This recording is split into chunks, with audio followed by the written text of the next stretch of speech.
Philomythia podcast. Sweet. Welcome. Right. Part 2 to welcome. After we were so rudely interrupted by Ian's natural bodily functions. I hate you. Welcome, everybody. To Welcome. Episode 3. I think you mean 4. I do. And if you've stuck with this long, then you know what to expect at this point. This is true. It's not going to get any better. This is what it is. This is us. This is what we are. This is it.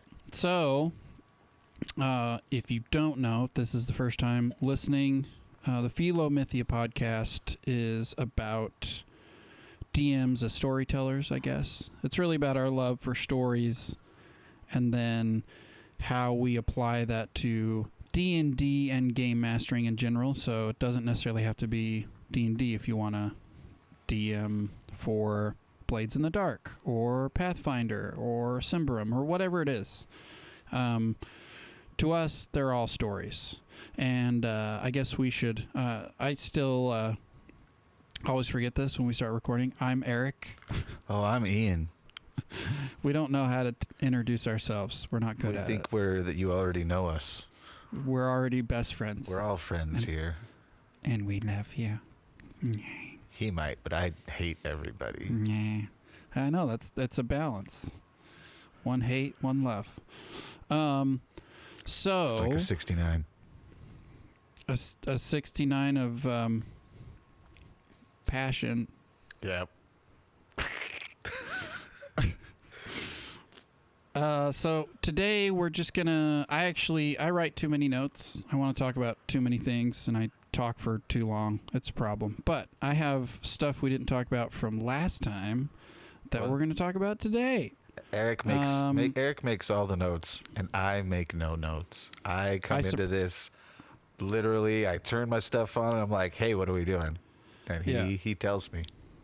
I surprise Ian. I'm like, today we're going to talk about this, and he's like, okay. Yep. I can do that. I can do that all day. I can do that. So first thing, stealing like a DM. So stealing like a dungeon master, or game master, or whatever name you want to use for it.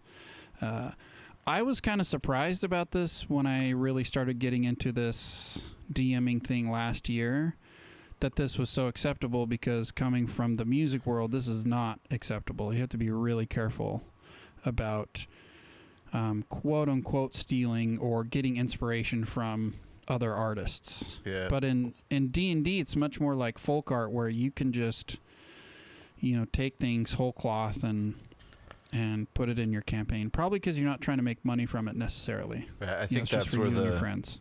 I think that's where like the big difference would be. Like if you're out there and you have a huge podcast that's actual play, and you're taking the stuff that you've ripped off of other things and then doing it, that I don't know about. But if it's just you at your private house playing whatever, right, you steal away. Yeah. But I mean, even D&D's kind of set up, that's why you have the SRD rules, which are like the open license rules, which all games will release to some extent. And that's why the DMs Guild exists, because people can take existing IP from Wizards of the Coast and Dungeons and Dragons and make more stuff for it. Like, that's pretty crazy if you think about it. That's true. That's true. Yeah. So it's kind of built into it too. You can't take everything. Like, there are limits. But we're just going to talk about if you're just, if you're starting off and you are strapped for ideas, you don't know what to really put into your campaign. Take stuff from stories you love. Absolutely. And I think everybody has stories they've grown up with, whether they're movies or books or podcasts or whatever comic books, whatever your jam is. And so one of the places, the obvious one is getting inspiration from other D&D campaigns. So like maybe you're playing like you want to do like a modern fantasy where in New York, but you don't have a bad guy. You could use Strahd, the like vampire, and put him in your, you could you can just steal things from other supplements. Totally fine. Right. I would say a big inspiration, I actually have an example that I've used for one of my campaigns, is getting inspiration from history. So historical events, authors do this all the time. Usually like my favorite fantasy books, I'll hear interviews with the authors, or like, I don't read much fiction. I just read history because it's insane. Like George R.R. Martin is a great example. Game of Thrones really started off as like a War of the Roses fan fiction kind of thing about these dueling houses. Right. Yeah. My thing that I really was like, I have to throw that in a campaign one day is in ancient history, like Sumerian times and later on like Babylonian and Assyrian times, every city had like a big statue of their deity that was kind of in the center of the city. It's like they worshipped the statue as the deity. And so if an army came in and took that statue, like that was like taking away that city's god. I know. And what I was you're like, talking that about right is crazy. Yeah, so I put that in to a campaign that we're running where the city's deity statue has been stolen. And let's add a little to this city real quick, because it's a crazy city. It's pretty crazy. It's really, again, I'm going to just preface this. I'm sorry. I'm sorry to interject, but it's really just, I took the idea of Sigil from D&D, so Planescape. So there's like this crazy city that it's a city of doors, and it goes to all dimensions and planes of existence, and I really just twisted it as much as possible. But go ahead. I believe the city is called Palindrome. Is that accurate? Palindrome. Yeah. And man, it's super weird there. It's really weird. We went through a door, and now we're there. The city is crazy. It never really gets dark. It's full of anthropomorphized people, and it's wild. It's really cool. The thing that you've created, and like you're saying, it just comes from you liking these two ideas from stories and just taking them and like, I like this, smash them together, now it's mine. And usually that'll be enough to get the ball rolling where you're like, ooh, I could do this. Oh, what about this? Like, for instance, the city of Palindrome is actually a giant caduceus, which if you don't know what that is, think of the staff of Hermes, where it's got the staff in the middle and the two snakes that wind around it, except for there's no staff in the middle. So it's basically these two giant snakes, and they're actually snakes. So the city's built on the belly of these two cosmic serpents that interweave. See, he just ruined something for me right there. Well, it's fine. Yeah. The can't. Yeah. Anyways. I don't want to say anything else right now, just in case. Stop. Yeah, but I'm going to use that campaign world again for something. Oh, I'm sure it's a good one. I like it. And the statue is the statue of this elephant god, and they're like I wanted to have it kind of have this more Hinduism feel without appropriating, but kind of have that flavor where it wasn't a European city, it was something else. Right. And there aren't many like humans, like straight up humans. It's more like there's lots of anthropomorphic people, beings of magic, that kind of thing. Yeah, it's pretty cool. Stealing from your friends. Like, if I have an idea and Ian's like, I want to use that, I'm like, do it. Eric has stolen things from me. I've stolen things from him. Absolutely. And we're pretty we tell each other a lot of the stuff. Even if one of us is playing any other campaign, we'll still tell them some stuff just because we're like, I know that this person is going to do their best not to metagame, even if I tell them things, because they enjoy being in that world. They enjoy the game. So they'll be like, oh, I love hearing about it, but I also am going to pretend as character that I don't know that.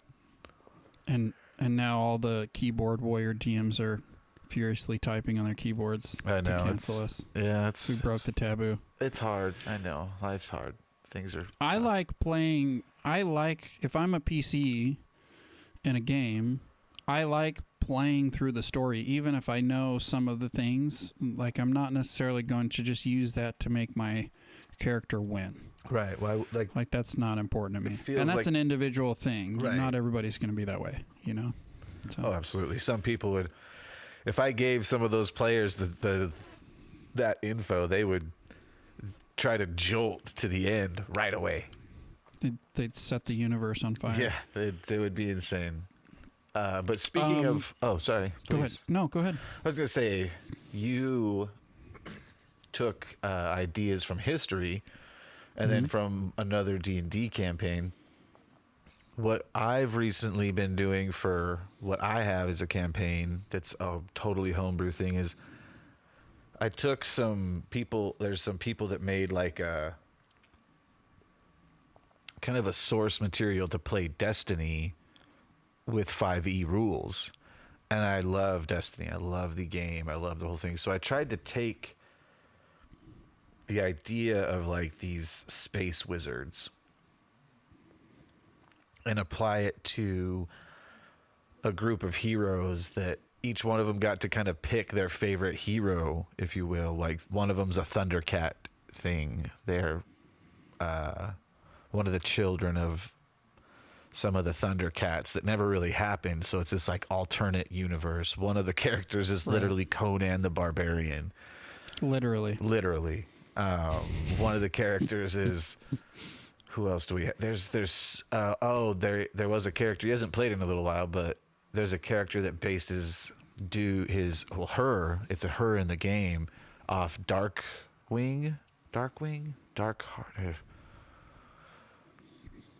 I'm trying to think of which person you're talking about. Yeah, well, it's Wimmer's character. Oh, I honestly don't know much about his character. His character is based on a comic book character that I'm losing the name, but I've read about it because I've. Something more obscure, probably. Oh yeah, it's much more obscure. Okay. Nice. That's cool. I didn't know that. Yeah, that's what he based on because he loves that character. Yeah. But he turned it to a girl and then kind of influenced it in a different way. It's just based on that character. We had a character based on an Esper from Final Fantasy VI, but that character's gone. And Terra specifically, right, too. Terra specifically. It was just the idea. Yeah. But they have since changed their character because they really, really have been like wanting to play a bard. So I let him... Through the story, we created a way for him to come into the story as something new, and we retired his other character, and now What's his new character based on, though? Well, his new character's based on the dude from the Big Lebowski. Yeah, but he's a bard, and he usually uses tablas. He uses little hand drums and does these like spoken word hip hop raps that are the one that he busted out last session was I really wished it didn't get recorded just because it was so funny for that group of people that played, but it was worth recording as well. It was funny. Yeah. It was fun. But yeah, that's to like lean into what you're saying, like stealing, I don't even like calling it stealing, even though it is. Taking your inspiration from stuff that you love is what you should do. Like if you're a huge World of Warcraft fan, there is plenty of people who have sourced the entire world of Azeroth to play in 5e. You just have to look it up. Right. And there's the classes, there's ways to play everything. You can build a whole campaign based on Warcraft. If you and your friends love Warcraft and you want to do that, and I think you can even, there is a one shot from Critical Role that came out, and it has a few famous people in it. I know Terry Crews is one of them, and they have like a one episode thing where they do World of Warcraft type episode. Is that the Celebrity D&D they were doing back in like 2015? Yeah. Those are fun. And it was really interesting because for a little while you see a few heroes playing horde characters, and then it cuts to the like other characters, and there's like a whole alliance side that plays for a little while, and then for the finale they meet and they like battle kind of like, and they tried to make it like a Warcraft, like battling kind of for PvP. resources and stuff. Yeah, that's cool. So that's what I mean, like you can get super creative with your friends to find anything that you love. If you love, what's that, there's like these novels that Discworld, that's a thing, right? Discworld is a thing. I haven't read them. Me neither. But like if you're into it, I'm sure that people have sourced that same stuff if you look it up or make your own, like based on the D&D 5e rules. I can tell you from experience, though, from my influence of this Destiny thing that we were talking about, I tried to create a whole new system of things that the players could use kind of based on light. Like these characters have these powers they could use. And it's hard to balance. Yeah. It's very hard. So please, though, jump in, dive in, try. Here's the thing, though. Here's the thing to interject is that you learn tons about game balance and why mechanics work the way they do for a given rule set because of messing with it so hard. Oh, yeah. Like 2 sessions, 3 sessions, and I had learned so much about, like why is a sword like this only, like why is a great sword 2d6? That seems so low.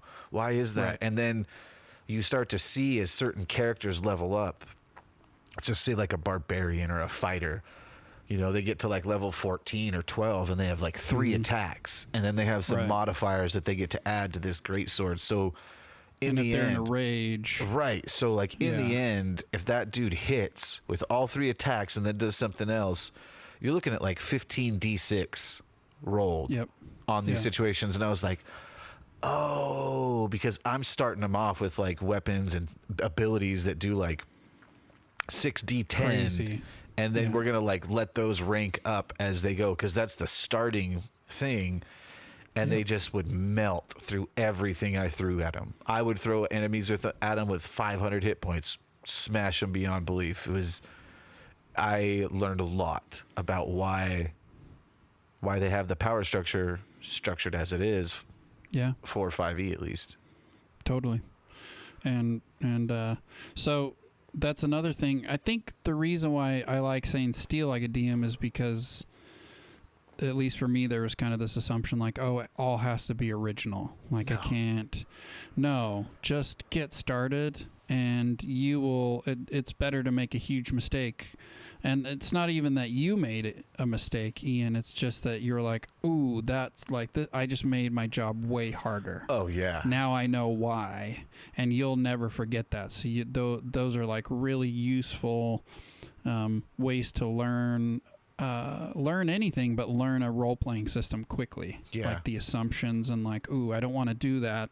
I don't necessarily know exactly why, but I have a notion why I shouldn't, add on 2d6 to this person's attack, like, or 5d10 or whatever it is. Because like even adding 1 extra die to someone's damage pool, the average now has shifted, and it's bigger, and it can get brutal. Like I've now learned to start testing my rolls. So like if I'm like picking a damage roll for a weapon because it's a homebrew, I'll roll the damage roll like 15 times to see what I get most of the time.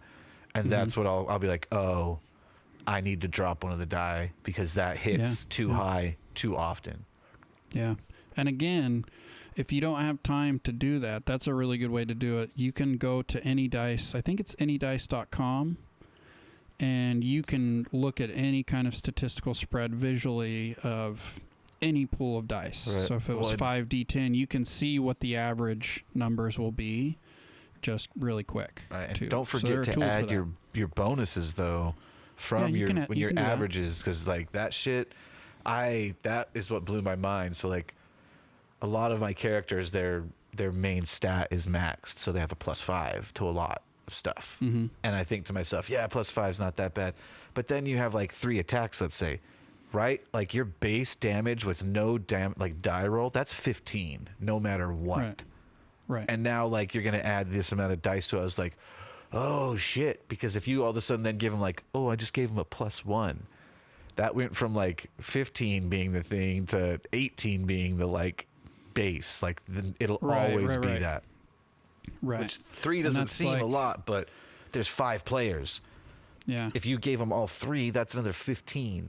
So the stats just go like, it's like, oh, I see why they do that, man. But if you want to, if you're, go ahead. I was gonna say, if you want to play those big dice rolls, have at it. Like, I love to throw 30 D6, man. That's fun to me. I think that's cool. But the other side of that is it's so much math and it's a lot of effort. So you could cut that down.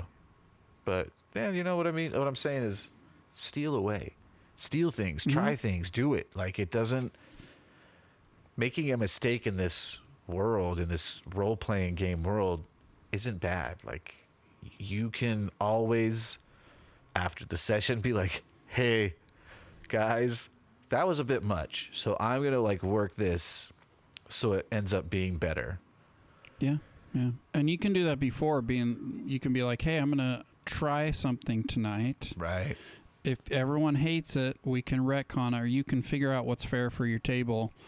And I feel like a lot of this is probably armchair DMing, but you'll hear a lot of people complain about certain rules or certain classes, like it being balanced, and it's broken, or that it's that's going to ruin your game. When really, I mean, for my money, you've learned everything by failing at it. Like, from walking to speaking to whatever, like, you're gonna make some mistakes. So I feel like it's healthier and better to incorporate that into the learning process. Like, yeah, make some mistakes. Ooh, that didn't work. Right. Shit. Absolutely. Okay, let's move on. Like, now we know that doesn't work. Great. Yeah. Doesn't have to be a big deal. So the thing that Ian forgot to mention is that, along with this new kind of space wizard magic called light, and the thing about light is that you could do anything. So you had a pool of this stuff, and then Ian's would just more and more, he's like, just say what you want to do and I will call the cost of that. So it's like, well, I want to create a giant bow and arrow in the sky that's really a battering ram, and I'm going to shoot it at this castle gate, and I want it to burst open. Okay, well, that's like 75 light or something. Like, right. He calls it. But well, it's kind of like that, it's just to fill the people in if they know this. Mm-hmm. If you know like what the Green Lantern is, imagine it like that. They're using their something to manipulate the light that they have access to create physical manifestations if they want. Right. I was giving them creative power, and Eric here has taken that to heart the most within the party and has done some literally game-breaking moments where I did not know how to deal with what he was doing.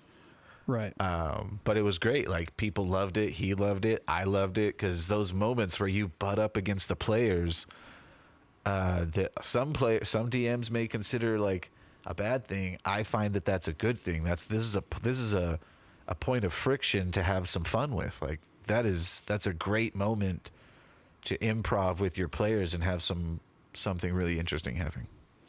Right, and it goes back to, like, your players are not going to do what you expect. That's a constant, it's like the speed of light. It's a constant thing that's always going to be there. And if you try to, like, mechanize your way out of that, like building rules, you're probably going to ruin the game for everybody. Like, no one's going to have fun, because that's part of the thing, as we've talked about.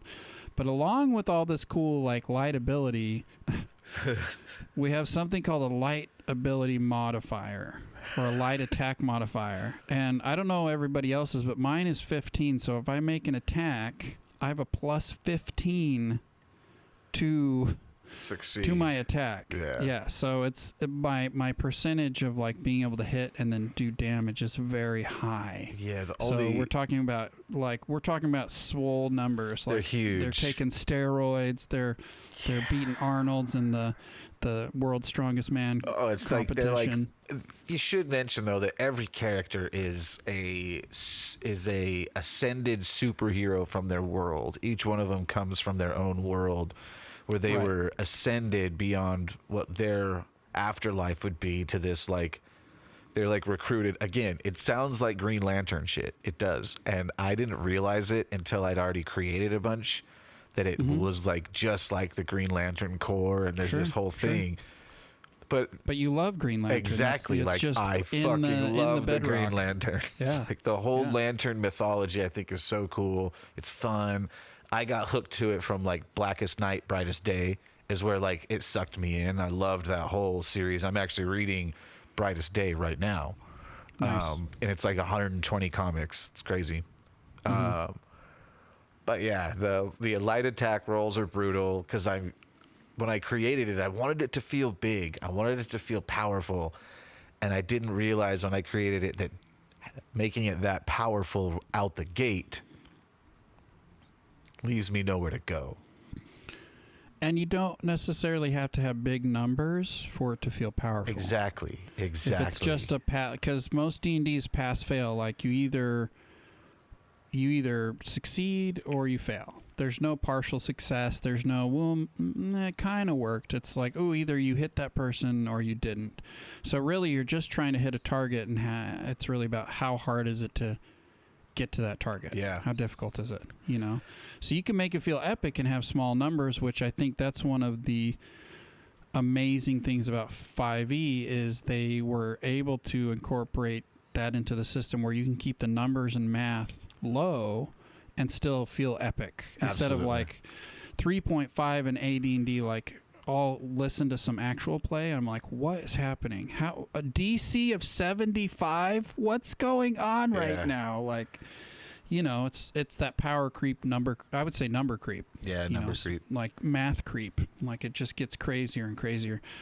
To me, it reminds me of like bands who like musicians who play with their volume cranked all the way up, or they play so loud that there's nowhere to go. Their dynamics are already brick walled. They're already playing as loud as they can, so you can't get louder. If your amp is cranked all the way, there's nowhere to go but down. You know what I mean? Yeah, absolutely. So it reminds me of a similar thing in terms of like, I want to make this really powerful, so I'm just going to crank the numbers up, So 100%. That is. Yeah. And I do need to mention to anyone that's listening, things are about to change in my campaign. They already have. And they've just the players have now shifted to the pre-change. Right. I want to mention something though, Sure. because you left I think one of the coolest, unique parts out of your campaign, which is, it's in the name Forged. We're not actually, none of the characters are organic beings anymore. Right. So do you want to talk about that? I'd love to hear the player's explanation of it. I love it. Okay. So, and Ian plays in the Sunday campaign, which is now the Palindrome campaign. But before, we were doing a different campaign arc in a campaign world called Lamonia. And Ian was playing this warforged. What was your class? I don't even remember. I was a samurai. Right. It was that like weird like Final Fantasy samurai. We had a homebrew samurai who was like from the video from online Final Fantasy. The samurai Final from Fantasy that. 14. Yeah. Thank God that character was so overpowered, because a lot of times all the rest of the group was really squishy, so Ian would be like, okay, well, I'm just going to have to murder all the monsters. I had to. It worked out well. I would get wrecked on almost every battle. Didn't you go unconscious almost every battle? Well, not every. Like, after a little while, the team, because some of those people that were playing, it was like their first times playing, man. Like, they'd never played D&D before. Yeah. So there was a lot of very unique experiences for them. So I ended up getting fucked up a lot but they usually, as we kept going, they started realizing that they need to do shit to make me survive, Right. because I'm the one getting hit. And I don't like saying the tank in D&D, because like the tank aspect to me is a weird dynamic that you kind of have somebody like that in D&D, but I don't know, it doesn't really feel like a lot of the characters actually tank to me. Right. Like that does, like that's a, World of Warcraft, like those I lost the word, the MMORPG thing. MMO. Thank you. Yeah. I mean, you could create dynamics to have there be a tank, but to me, it doesn't ever feel like when we're playing D&D that, oh, there's a paladin or, oh, there's a barbarian and they're the tank, because they definitely do take a few good hits and then they're dead. Now we have to. You're not soaking damage. Yeah, and there's not like that. and your healer's not just sitting there popping heals on them the whole time, because the dynamic doesn't work that way in D&D. Yeah. I think, and I'm not terribly familiar, but the more I learn about 4th edition, I like a lot of the concepts, like minions, for instance, like 1 hit point monsters and stuff. I know a lot of people really malign it, but it always seemed cool to me. I never got to play it. But they had different battlefield roles, especially for the monsters. So you had like the controller, which was like a caster who did like support magic to stop the other side from like doing attacks and also boosting your side. And they had some different terms that were more D&D specific. I don't remember what the melee ones were, but they replaced tank with some, I think, better concepts. Right. So, but anyways, so I think, I'm assuming, you can correct me, but I think from playing that, you really liked the idea of the warforged and kind of these machines that were run by magic or arcane force of some kind. I definitely thought that was a really cool concept, for sure. And it kind of tied into your associations with Destiny, because a lot of the Destiny characters seem very machine-like, even if they're not completely. They kind of have this space wizard robot thing going on, and so they definitely have a race called the Exo in there that are the robots. Right. But you never, even the organic races, you don't really ever see their faces. They're always kind of like, they look like these crazy space wizards things. Yeah, space wizards. So basically all our characters, we had these kind of pre-stories or pre-histories in our own little bubbles. We were kind of like crazy movers and shakers. My character was not necessarily heroic. I based mine off the 9-tailed fox demon from Japanese mythology, and they were an asshole. They were not a good character to start with. They were more of a demon. And, when you're done explaining this, I have to talk about that character for a moment. Okay, that's fine. We can do that.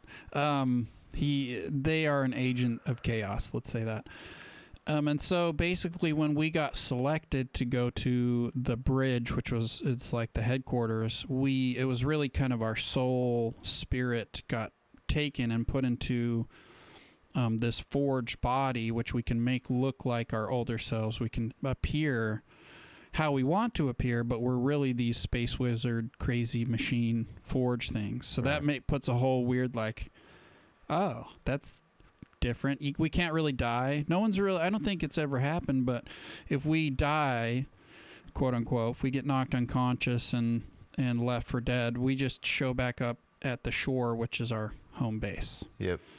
So it's interesting. It's a cool spin on the whole thing, because that's not something I've ever encountered in D&D. Yeah. Well, I created it for I wanted that ability to come back, because some of the puzzles that I was thinking of when I was first creating this were very trial and error, and I knew that characters were going to die in those things if we did them. Right. And as we started playing and I started realizing the way combat flows and the way puzzles work, I realized that the ideas I was having, the stuff I wanted to do in Forged, needed way more planning and I got frustrated because I was like, I have already put so much time into this. So things have started to shift a little bit to something that I feel is a better dynamic for the crew to play as, and for them to do those same things that I was planning originally and have a good time doing it. Right. And I feel that the last session kind of rolled that pretty well, and I think that that's the people that got to play that session. It seemed that everyone was digging it, because when I ended it everyone was like, "No, dude." Yeah, we wanted to keep playing Yeah. for sure. It was a lot of fun. But to comment on your character real quick, his character has he's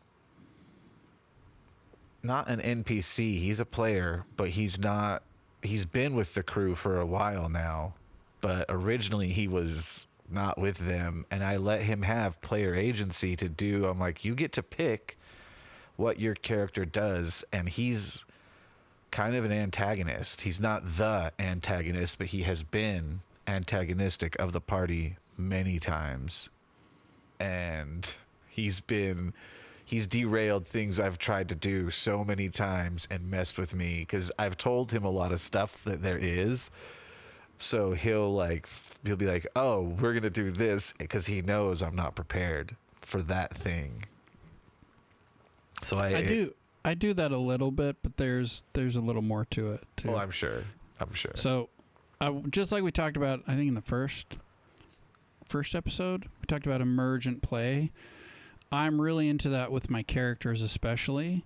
So once we sit down at the table, my character, I'm just in it. My character is like, okay, this is what I'm doing. And I'm like, okay, let's do this. And a lot of the antagonism, because he's a being of chaos. Like, he's like a reformed demon, not in the D&D sense of demon, but just a reformed creature of darkness. So they started out very amoral, let's say. Yeah. But a lot of things would just be like, the character's name is Erebyx, and he would start out, he would just get on a tangent like, I'm going to kill this NPC. Like that, and everyone else is like, "No, we don't want you to do that." He's like, "Nope, this is happening," and then chaos ensues, and suddenly I'm the bad guy, even though sometimes he has good reason for doing what he's doing, but the other members are like, "No, we don't want you to do that." It's been priceless. But again, this goes back to, I'm going to tie it back into some stuff here for you. It goes back to steal your favorite stuff, man. Have fun with it. If you're like, man, I really love, I'm just going to call out a character that's super common for people to love that love Dungeons and Dragons. I love Drizzed, whatever.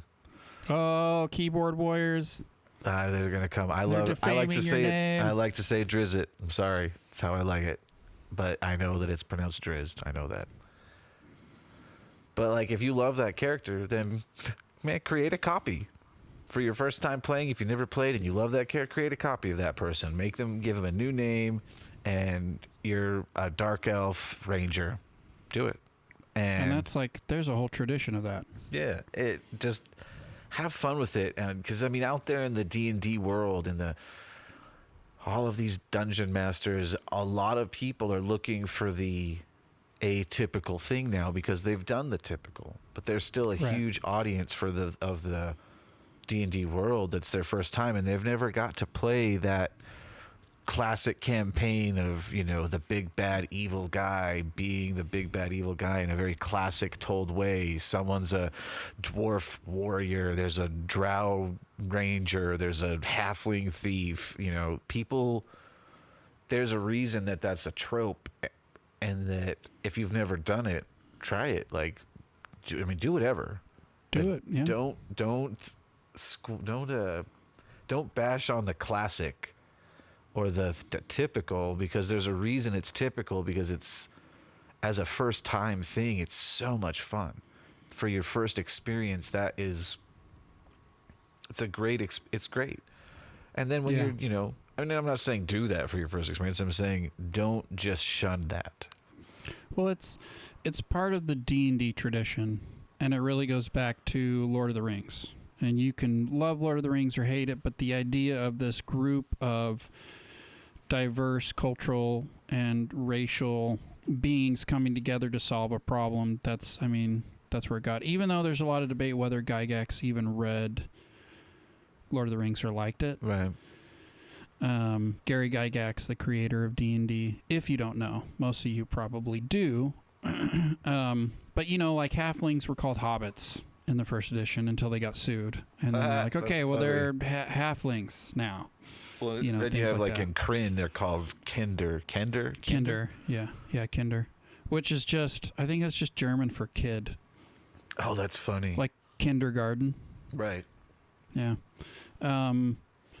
So there's a tradition there, and you can lean into that tradition heavily, or you can set it aside and do your own thing. Like, what stories do you like? If you like teen drama stories about werewolves in high school, do that. Like, that's totally fine. People love that. If you love Twilight, do that.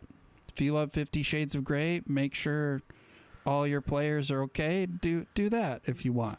I don't know. I don't know what you're... That's if you do that, tell me about it. Not like in detail. Just give me a broad stroke, because that's interesting. Write us about it. Yeah. That makes me uncomfortable, just because I can't imagine everybody at the table being cool with that. Like, if you played it all, being cool with that. But if you can pull it off, that's like then that table, I would be like, this is a wild table. This is wild. I bet the BDSM community would be great at that, because that's like what they do, and they're very open about sex and consent. I bet they'd be really good at that. It's wild.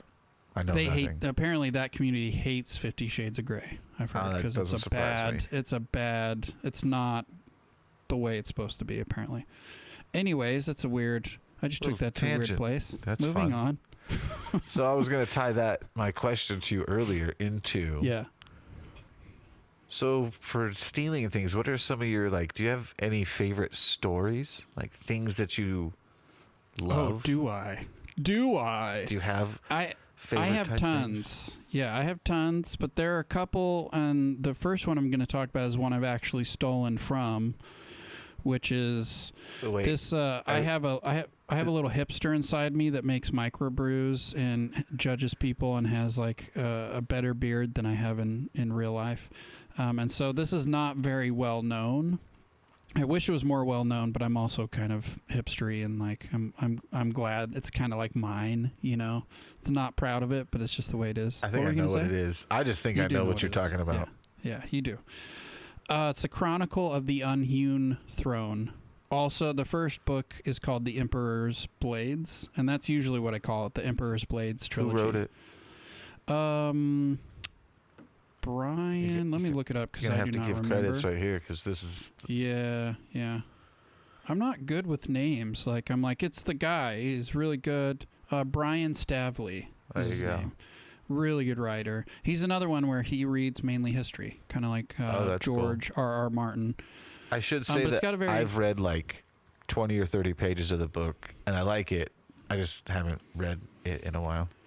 I read the whole trilogy twice. I read it first in 2020, and then I read it again a couple months ago, and I love it. It's just, I love more gritty characters who are flawed, and they have to solve things, and they don't necessarily have all the tools or all the information to solve the problems, or the problems are too big. Nobody's going to come out unscathed from it. But in the books, not even in the first book, but the gods are heavily involved in what's going on in the world, and they actually will come down and manifest. But there's a character named Longfist who is basically the avatar of the god of pain. And so his whole perspective and his vibe is, it's like if you met this being in real life, it's horrifying, but reading about it's so fascinating. So I took that character and plopped him in another one of my campaigns, and kept the name Longfist. And my party hates him. They've encountered him once, and they do not like him. He's a very effective bad guy for that campaign. And the fun thing is Ian is actually playing this character. It didn't really start that way. It was just like, hey, Ian, I kind of took, again, stealing. I took Matthew Colville's idea of he'll hit his friends up who aren't playing, and he'll be like, hey, do you want to kind of play this character? I'll tell you what's going on. You tell me what they would do, yada, yada. So it started that way, but Ian would just show up. He's been there for pretty much every session. And so he just ended up actually playing the role. And so he would hang out. And then when we finally revealed the bad guy, Ian was like, hey, what's up, guys? And everyone was like, what? Yeah. You've been here the entire time. What's happening? So that worked really well. That was a good theft. Well, and what's funny about that even so is the character. So Eric came to me about this, and then when when we kind of decided that, I'm going to play the character. Now, when I say play the character, I'm not making choices for the character necessarily. Eric will ask me things, and I'll say, this and this, because I get input on what I think a villain would do, because I love villains, and Eric knows that. And I know how to make a asshole villain. And so Eric was like, you should do this. So when he decided to let me actually play this villain, and I get to voice him and be him when it's time, I stole a personality from a book series that I love and applied that as this villain's kind of attitude and voice. And it's this really charismatic, everyone kind of loves him that thinks that way. But he's gross and evil and bad, and his intentions are purely not good. But he's able to smooth over with people that are good guys because he has such a charisma. And so it's the character I stole it from is these books called Scythe. It's the Scythe trilogy, and I stole Goddard. The character Goddard, who's the villain in the books. Nice. I kind of stole his vibe. It's very politician-y. I don't know what the word is. Schmarmy. Is that a word? Yeah, it is a word. I don't know if that's what you're looking for. Yeah, I don't know if it is either. I'd have to Google it. But yeah, he's just gross. He's just a gross, charismatic dude, and people love him. And Eric is very true. The party, when they first encountered him, hates him. I was so brutal to them and so mean. And we actually we weren't recording that campaign, but we actually started recording that session, I think, a couple sessions before or something. So if people want to see that, listeners, we could always maybe do an edited version. So it's just not, show it's 4 hours long. Right, so. just show the appearance of Longfist and what he does. Because I had posed to Eric. I was like, dude, you gotta let me hurt one of them permanently, do something to one of them. And we talked about it, and he's like, well, what do you want to do? And I was like, let me cut out one of their eyes. Well, you started bigger than that, and I was I started huge. But let's start a little smaller, because whatever you do is going to be really traumatizing, and you have to. It's a delicate balance, right? Because my first thing was Eric's holy shit, dude, we can't do that to the players. That's mean. And I was like, okay. So I cut out one of their eyes, and it was traumatic for the party. It's been almost a year since that happened, and they still look at me when I'm on the Zoom, and they're wondering, fuck you, Ian, are you coming on this episode? Are you coming up? Are you doing anything? They never know. They never know. Yeah. If it's me. And there's been times where they don't want to talk to me about what's going on, because they don't want me to know what their players are doing, because I'll take that information because I'm the bad guy. Right. And all this stuff in a different context, it could ruin a campaign. So Absolutely. I put a lot of thought into it, and I've been I've known all the people involved for a long time, and I really took time to be mindful and play with vulnerabilities without having the players feel betrayed. So I put a lot of thought into it. So if you do something like that, be very careful, because if you've played a role-playing game, you know that your character is very important to you. Might not be important to anybody else, but this is something that you created from your mind womb. And so it's important to you. And I always, if somebody leaves a campaign or if something changes, I will like cancel sessions just to think about it and be like, what's a way I can respectfully deal with this person's character? Because to me, it's important to me that is respected. So, I mean, you can do whatever you want, but always consider the players at your table. It's very important, because it's still about your relationship with them. And nobody wants to you don't want to ruin a friendship because you like murdered your friend's character. Yeah. You know, a fictional thing. That's you don't want fiction to infiltrate reality in that way. Oh, and it can too. Like, it totally can. If you murder, like if you've been playing for a year and you kill one of your friend's characters that's like level 9 something, and he loves that character, and you just kill it at some pointless thing that's nothing, that person could potentially get upset. I mean, it's possible they won't. It's possible they're just into the idea and they'll roll a new character. But remember, they created that, and to just kill it for no reason, it's like, oh, you were out in this battle and it's dead. You could potentially have a problem with that. They could stop playing RPGs altogether. Right. And that's not necessarily incumbent on the DM to be solely responsible for that, but it is a relationship between you and the other person, you know. So be careful, be mindful, and be respectful of other people's creations, which is ironic because we're talking about stealing, but we're doing it in a way where it's because we love things. And again, you're stealing for your table, for your group of people.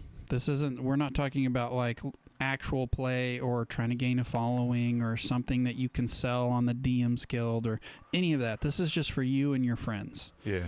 You know, or you and your players, if your players are not necessarily your friends, but I don't think if you're listening to this podcast, I don't think we are ever trying to convince or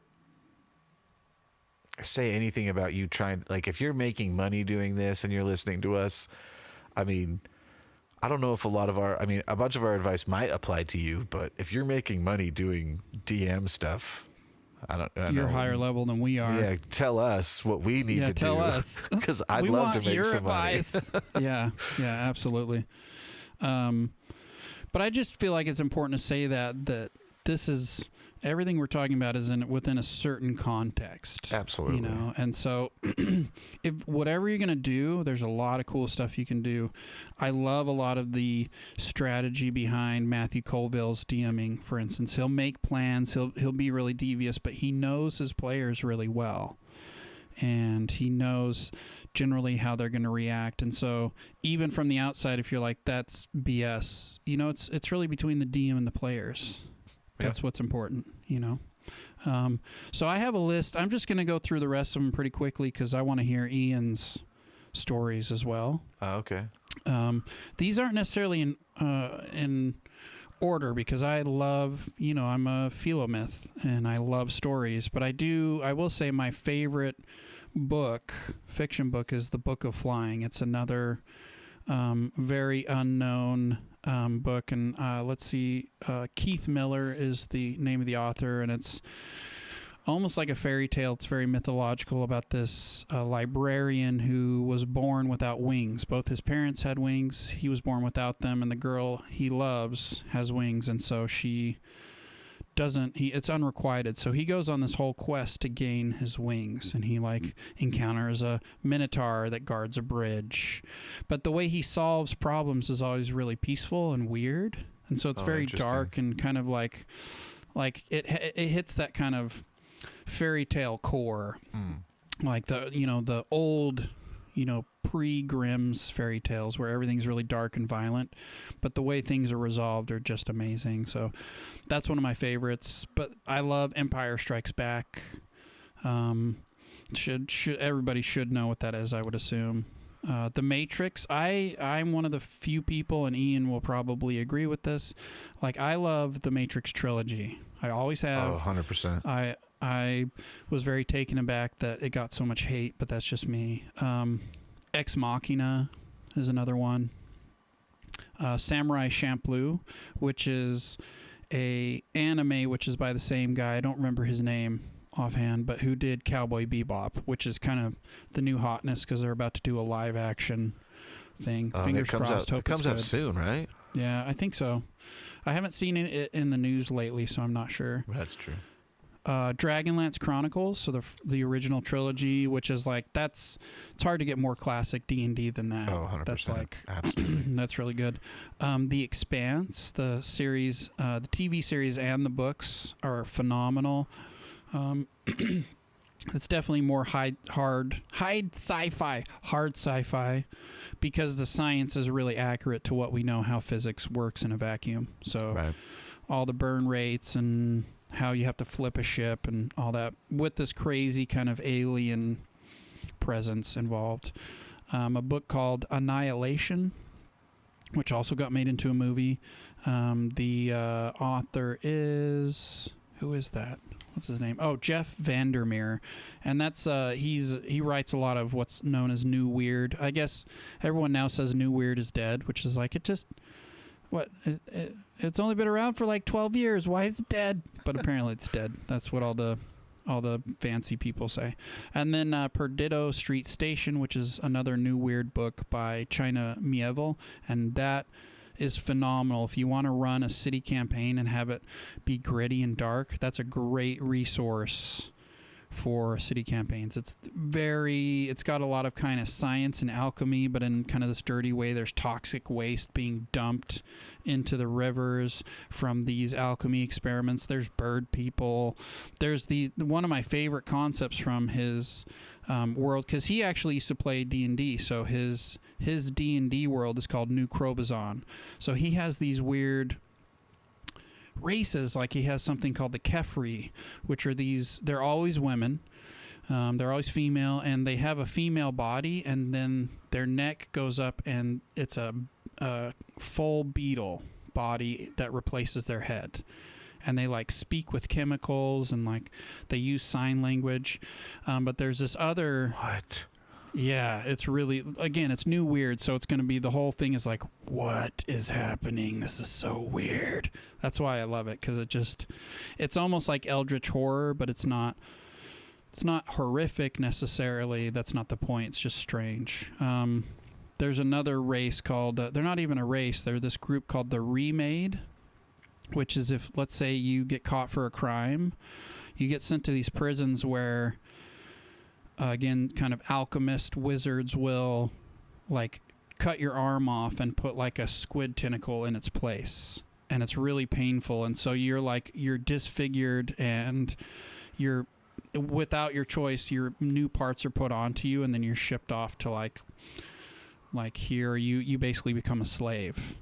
I hate it. You have Sounds horrifying. That's so cool. It's such a cool concept. It is horrifying, but that's what's cool about it in the context of that world. Right. So I love Perdido Street Station, and I love New Weird. Like, you'll know this about me more and more. I like making things weird, and Ian's like, oh, there you go. You just gotta make it weird again. Can't just be classic D&D. And I'm like, that's right. Yeah, it's got to be weird. 100%. All right, what about you? This is a funny thing to me, because me and Eric share so many things that are similar, so much, but then me and him are so different at the same time. We're just into different things, but we also share a lot of the same things. So I mean, I've already mentioned it once, but the Scythe trilogy by Neil Shusterman has become one of my favorite trilogies I've read. Now, it is definitely young adult, which you'll find I like typically gravitate Ian loves towards. YA fiction. I do. He loves it. Yeah. If it's Again, good. not saying that in a bad way. Like, I love YA too, but that's not necessarily my main thing. And it's like, I've read some YA that I'm just like, meh, that was mediocre at best. But then there's some that I'm like, holy shit, that was amazing. Some of those I'd say, just my top like ones that stand out in YA would be definitely Rick Riordan's books. Those are good. Most like, I would say that's a great to get an idea of how to incorporate mythology into your campaign. Oh, yeah. Those are great books. Yeah, especially like I've read a huge swath of his books, but I love the original Olympian books with the Percy, original ones are super with Percy good. Jackson in them. Those the very first 5 books were. What's the last one called? Battle for Olympus, I believe. I thought it was the Titans something. The Titan's Curse.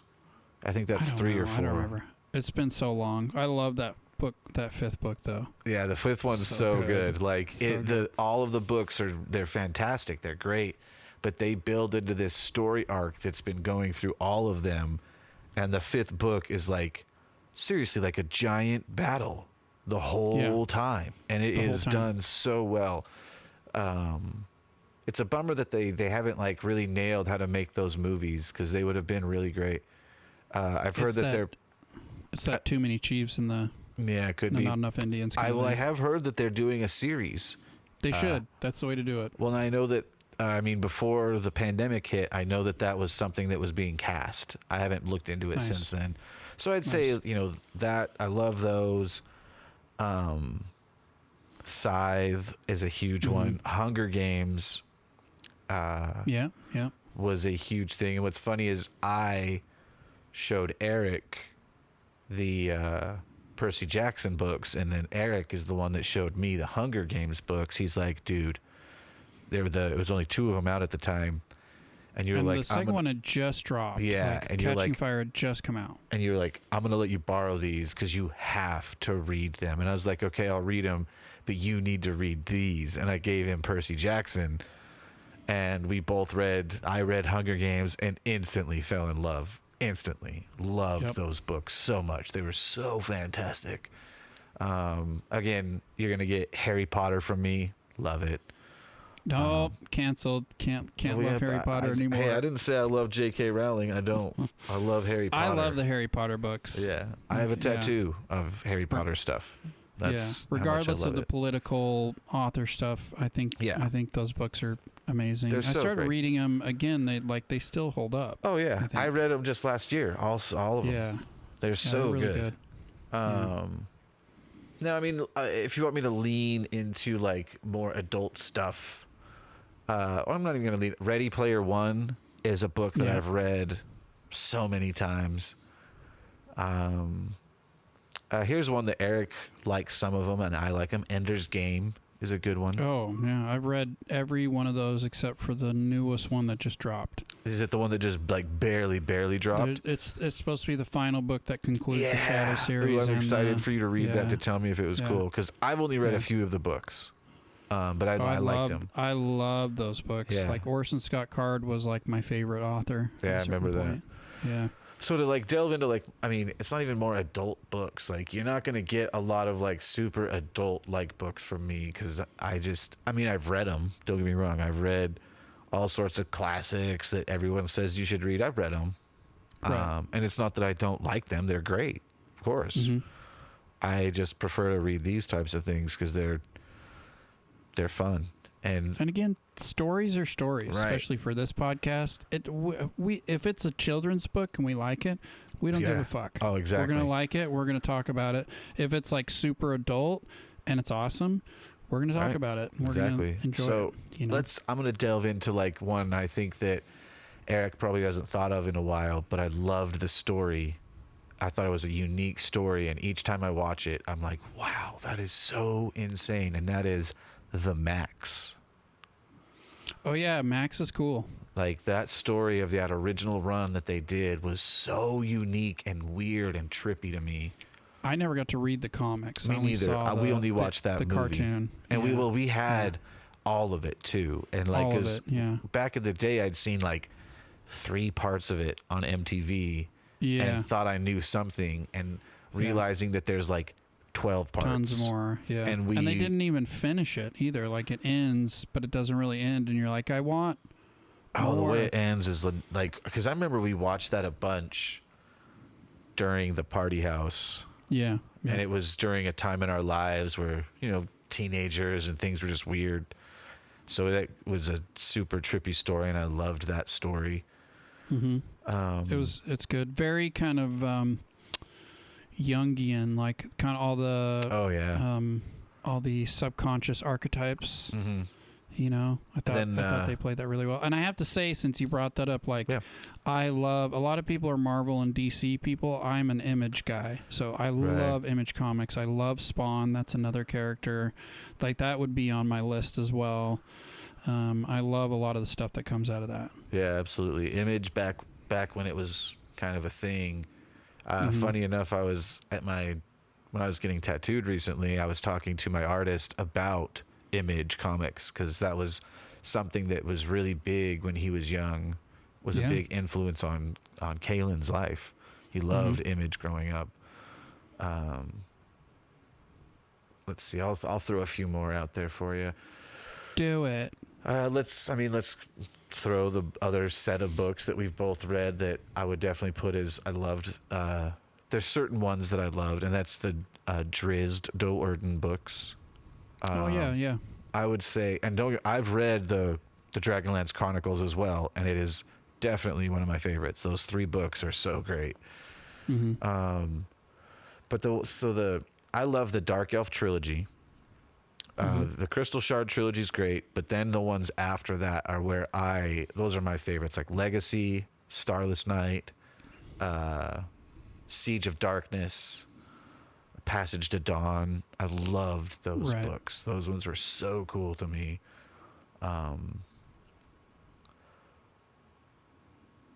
What's another stories that I really love, and I know I haven't touched on them much, and I'm not going to probably this episode, but I really love redemption stories.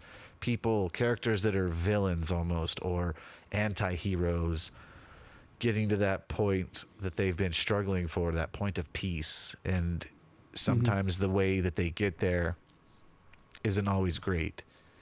But I love that kind of story as well. That's one of my things that I love a lot. That's interesting, because I think as I've gotten older, I love tragedies. Right. Like, well, I love tragic where stuff. Things go wrong and the character dies or is destroyed at the end. Like, you have to. Scanner Darkly. Well, you have to. That's you. To me, you have to have consequence for story. Like, you can't, when you wrap it up in a nice little bow, that's cool, fun, all right. But if it's too wrapped up for me, like, it kind of kills the ending. Which some of those YA books, the ending, I'm always like, that was a bit.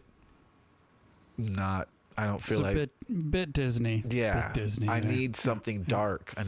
There needs to be a price paid. If you want a peaceful ending, a price must be paid, and it must be high. Yeah.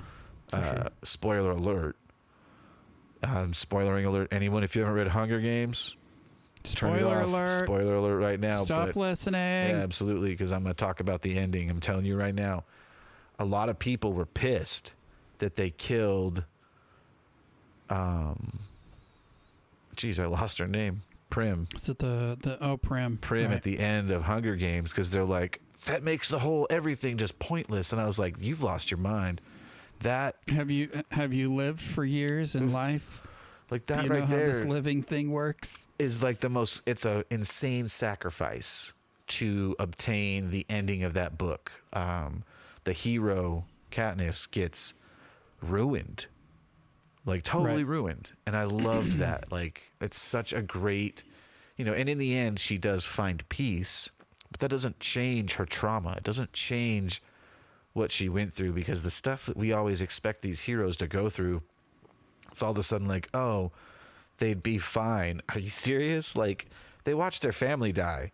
They're not fine. They're gonna be messed up. And as horrible as that is, I love those stories. I love the redemption. I love tragedy. There needs to be a bite at the end to make whatever it is that's happening worth it. Well, it's funny that you say that because that ties into the next thing I wanted to talk about, but I don't want to move on if you have more stories you want to talk about. Your top stories. I don't think I do. Let me think. Okay. No, I just, Okay. saying if you that. think of some, No, just pipe up. I mean, we both have listed like the Tons. tiniest fraction of what we love. There's a million things we love. Please feel free to share with us what you love. If there's a place, please feel feared about it and let us know, because hey, I love to like see what people are passionate about. Some stuff, you might be into something that we've never heard of that we love. And that happens we want to know all the more. time.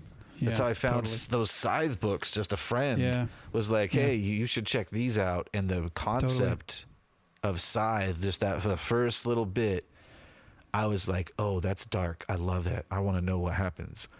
And so I started reading them, and they've become my favorite young adult books I've read. The concepts in that book are amazing to me. For sure. But what does that tie into for you?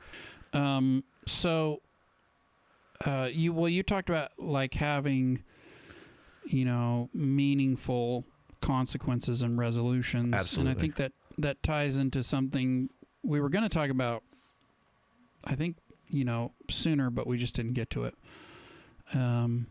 Like in a previous episode, but that is the hero's journey. Oh, 100%. And that a lot of people have heard about it. If you don't know what it is, we'll get into it in a second. But the hero's journey is really the character kind of leaving their place of comfort. They go through something that fundamentally changes them somehow, and then when they come back, whatever they've been through somehow changes the world around them. And I think The Hunger Games is a great example of she's not the person she started as, Katniss. Absolutely. When the third book ends, and she does kind of bring a boon to humanity because again, spoiler alert, the big bad falls, the Empire falls essentially. Right. Well, then she kills the new Empire before it can take root. Right. Like she stops the whole thing essentially. So, and so kind of backpedaling a little bit, because we talked about this in the first episode, but I think it's good to kind of recap and maybe take a slightly different perspective on it. But what are stories? And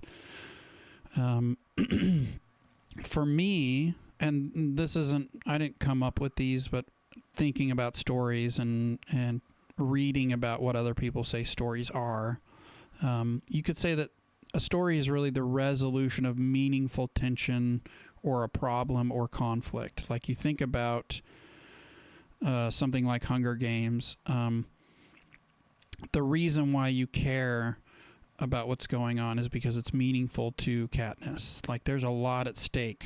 Like if she doesn't defeat the I don't remember what they call it, the Capitol, I guess. Right, the Capitol. Keep wanting to call it the Empire. Capital, Empire, what's the difference? It's the same archetype, right? Right. What we're talking about, the journey. Speaking of which, did you see the Met Gala? Have you seen the photos coming out from all the celebrities wearing crazy shit? I mean, I've seen some of them. All I could think of was, I'm like, we're living in Hunger Games. Like, look at hilarious. The world. Like, this is the Capitol. Look at the shit they're wearing. That's exactly how it's described in the thing. No judgment, but I was like, this is bizarre. This is really weird. It's just going to get weirder, too. It's totally going to keep getting weirder. And you could say that's more of a technical thing, but it's the same thing in music or anything else. You kind of have this build-up of tension, whether you're like waiting to eat and you're making your food, and then you have some kind of resolution to that. Something happens to diffuse the tension or relieve the tension or conflict. I also thought it was interesting to think about a story as things going wrong. So if you're just like, you have a character and their life is hunky-dory and everything's perfect, no one's going to want to listen to that story, most likely. That story sucks.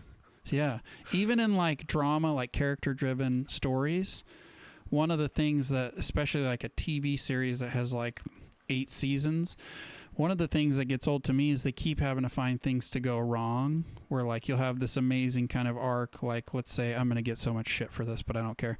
Desperate Housewives season 1. Dude, amazing. Season 1, amazing. So good. So good. But if you keep watching, they keep having to just come up with weird things going wrong that just, they're not meaningful. You're just Right. like, what is happening? This Yeah. isn't even the same Dude, thing. that first season, the reveal and the way that you find out about the So good. narrator, it's so good. It's like, the writing is good. Oh, it's so it's good. really engaging.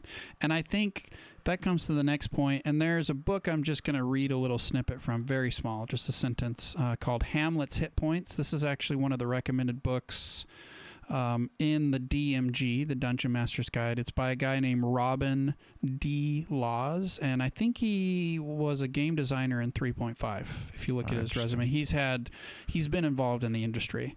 I could be wrong about the D&D thing, but he's been involved. The idea of getting the audience or the PCs, if we're talking about role-playing games, to implicitly ask what comes next.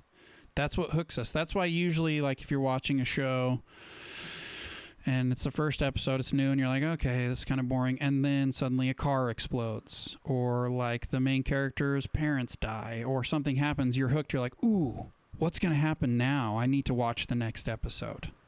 So that what comes next, those things going wrong and getting people invested, actually hijacks your ancient brain. And there's another book that's really good called Wired for Story by Lisa Cron, which is just for writers, but it talks about the evolutionary aspects of why we like stories, because we want to know what's coming next. It's kind of hijacks that survival instinct. And so I think things going wrong to me is one of the best things, because it's just like, oh, you have this nice PCs live in this nice town. What can I make go wrong? Like, how can I shake this up? Is a really good guide to. It's not necessarily a story in of itself. It's not a plot. It's not a narrative, but it gets you started. You know, and you'll hear different questions. But from Wired for Story. Oh, let me read this really quick from Hamlet's Hit Points. This is from the introduction. And I really liked this, because Hamlet's Hit Points, I haven't read the whole book, but the idea is thinking about your story or your campaign or even your session in terms of beats. And he actually writes out a bunch in here. I'm not going to read them because it'll be very boring, but like kind of like, oh, this happens and the energy of the story goes up, or then this gets revealed and things go down. So in terms of like the emotional impact of what's happening. Oh, that's interesting. And I've tried to just intuitively incorporate that into my own games. Like, that's why you want to end your session on a cliffhanger. Like, you know, characters are sneaking through this corridor. They're trying to unlock, you know, the thief's trying to unlock this door, and suddenly a troll bursts through the door, and that's where you end. Because everyone's like, fuck, what's going to happen? Shit! Or like, you're going to think about it. All of the heroes have been involved in some sort of, almost like an earthquake. There's buildings that are broken, there's battle happening around, and all of your friends are trapped, and you're trying to find where your friends are in this huge, like, campus, like a school almost. Right. You know what I'm saying? I do. That was a nod to Eric wanting to continue playing the session on Friday. Because he's tongue-in-cheeking the last session we did. Yeah, it was a bunch of his friends were trapped, and he was trying to rescue them, and he wanted to continue doing heroic things, but I cut it off and ended it at this moment. I was in the middle of that. I just want to know what happens. Yeah, Yep. That's very good. It was good. So, Hamlet's Hit Points. This is actually not even the intro. This is a great section. At the very beginning, it says how to pretend you've read this book, so it kind of sums up what the book is about. But there's a little factoid.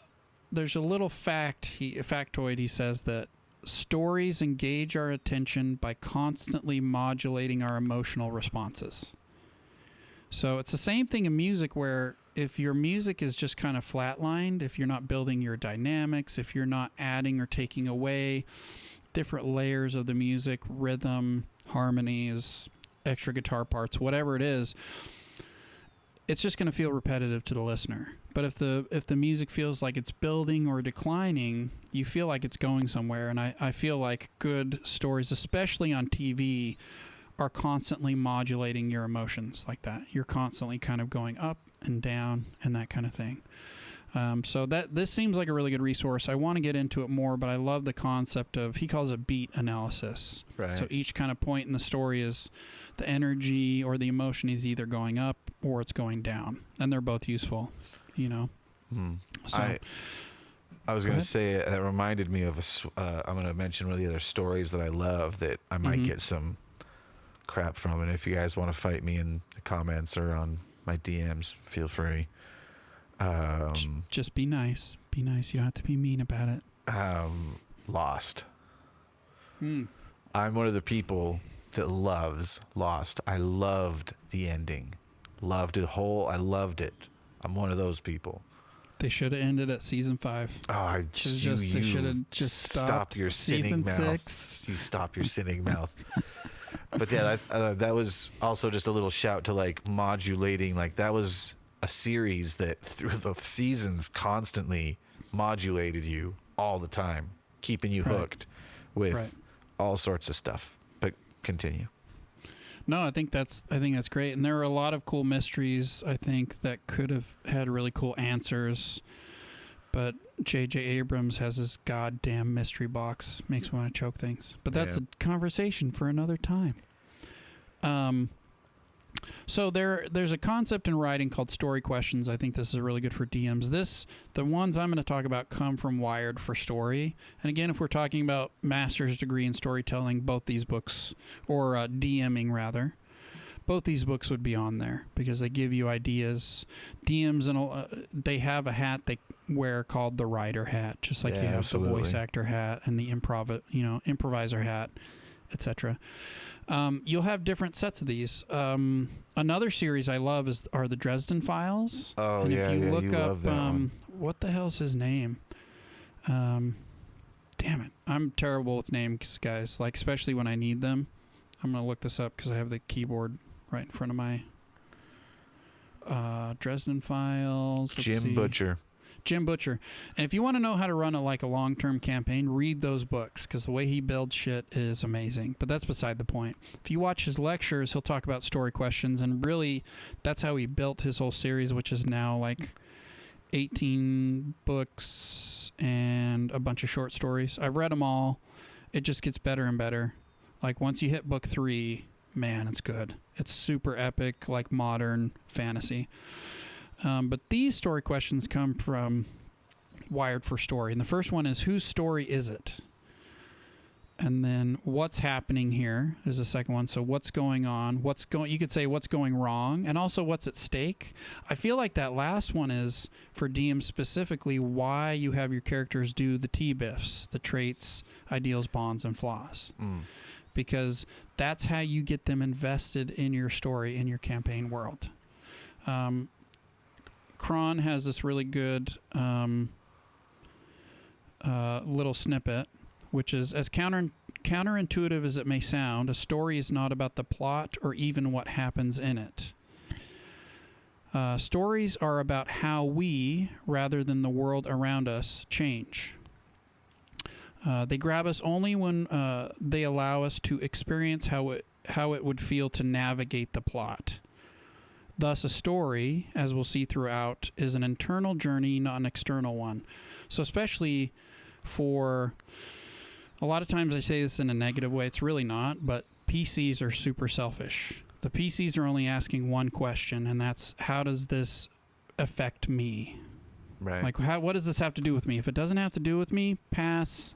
I'm not interested. I don't care, which can be frustrating as a DM, but I think it goes back to that, what's at stake for the players? Right. How does this matter to them? Because if it doesn't, they're not going to care. It doesn't matter how cool your world is if you don't, fuse them into the world. Absolutely. They won't care, They won't. And I've learned that lesson in a hard way. Right. And this was more dumb luck than any skill of mine, but there was a point in my the Monday campaign, which is not the Palindrome campaign, but I had to do a lore dump, and I was really worried about it because lore dumps are notoriously bad for PCs. They hate it. But I had kind of gotten the characters to invest so much in the world that when the lore dump came, they were like hungry for it. They were ready. They wanted to know everything. They kept asking more questions, and I was like shocked.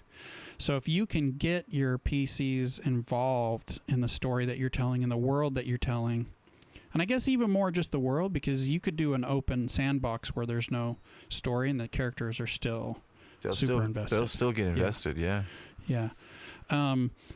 You know, what's at stake for them? Because if they just make a character and they don't have any connections and they're just kind of two-dimensional, quote unquote, they're going to feel outside of the story. They're going to feel outside of the campaign world. And what we want to do as Philomyths is put them right front and center. They have the front row seat. They have the best seats in the house. And then that's when it becomes fun for everybody, in my opinion. Yeah. So, we're getting pretty close to our time here. Yeah. So I think maybe let's wait for we're going to talk about Dan Harmon's Story Circle, which is not better, but it's a simpler version of the hero's journey. But we'll wait. I think. Yeah, I think stay tuned for next time, and we'll stay tuned. We'll have some fun with the Story Circle. We've done it before. Yeah, and in we'll a have some fun podcast with that it. never got released. Right.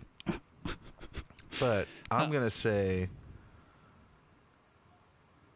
Oh, I stopped because you started. Sorry. No, I was stopping because you started. Oh, so please continue. I was gonna say that stories are awesome. Whether they're simple stories or they're complicated stories. If you're playing role-playing games, you are a writer. That's gonna be part of what you do. Yep.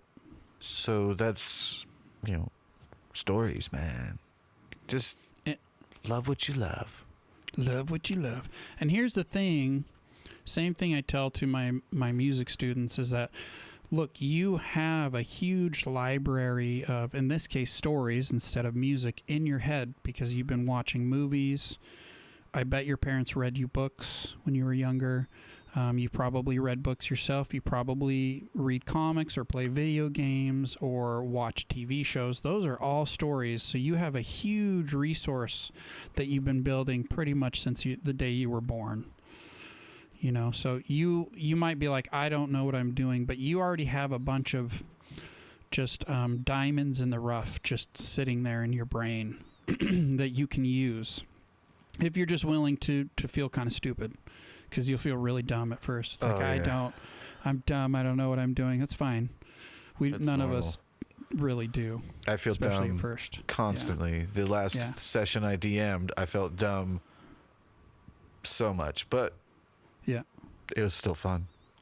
I often question my validity as a DM when I'm prepping. I'm like, God, this is terrible. Everything's terrible. I always think it's terrible. They're gonna hate this. Nobody if you think it's terrible, just try it. See what happens. Just keep going. Just do it. Even if it's horrible, do it again. Get through that horribleness. Yeah. Like get back on the horse, as they say. If you get kicked off. But it probably won't be that bad, and most people just want to play. They just want to have fun. You have a very forgiving audience, quote unquote. I don't know if this is an anecdote, or I don't really know what that is, but I'm going to say a little story. Do it. And this is the story. So, I do Muay Thai. I've been doing Muay Thai for many years now, and I started when I was probably 28, 29, somewhere. And I'm not a physical person at all. Not a fighter, nothing like that. Love the idea of it. Are you a lover? I'm much more of a lover. But I got involved with it because it's kind of like a family thing. And I started getting into it and got more and more into it. And then one day I decided I was going to spar, which is like low contact hitting each other. The person I chose to spar with was a lot better than me.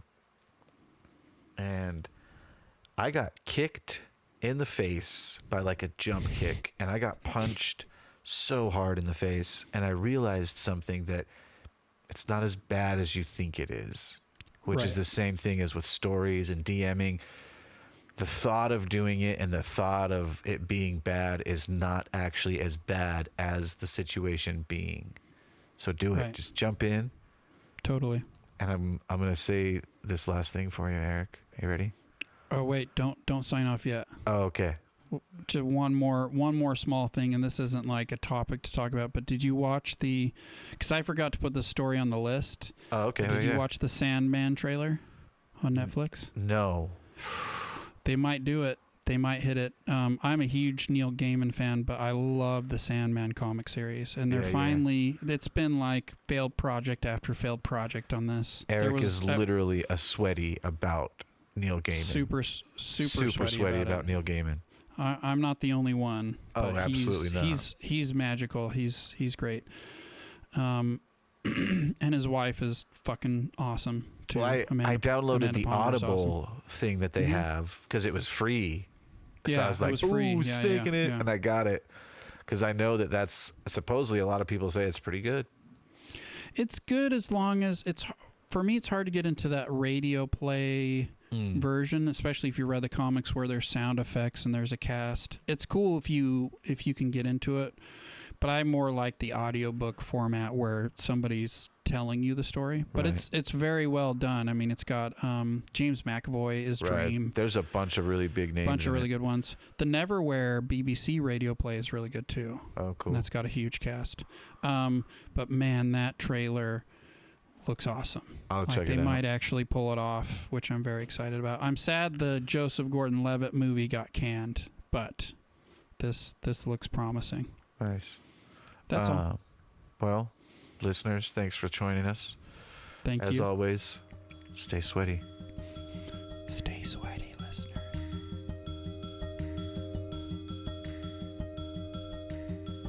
This has been a Polymuse creative production. Music was provided by Jerry Stenquist. To check his music out, go to soundcloud.com/Jerry-Stenquist. Until next time, roll high and take a point of inspiration. Like, share, subscribe.